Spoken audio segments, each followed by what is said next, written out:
มาเยี่ยมบ้านน้องชมพู่อีกแล้วโอ้ขวดมัดทวนอยู่บ่เนี่ยมันก็จะไม่แห้งเลยรัดตามมือ ขวดมัดไว้ละบางนี่เป็นยังสาเหตุที่ขังก็คือออกมามันจะมาเมียนตัวนี้แล้วต้องขังลูกยังน้อยอยู่ลูกหน้าตาย3 ตัวเนี่ยไอ้3 ตัวเนี่ยแ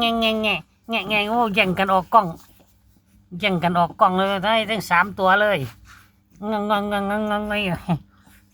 เป็นตาช่างนะเป็นตาช่าง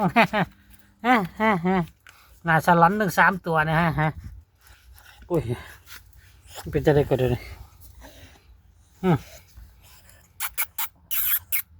อากาศเย็นมื้อนี้แดดบ่ร้อนพากันอยู่เทิงคอกหนาวอย่าลงมาเนี่ยอย่าลงมา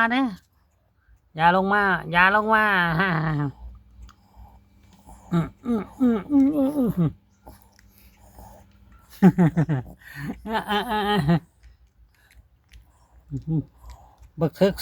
2 ตัวเมีย1นั่นไปกินหูกันจะนั่นก็อวยไปกัดกันนะตัวนี่แม่มันนะโอ้ห่างนมไปทาแล้วลงมางางนมไปทาเลยลงมาเร็ว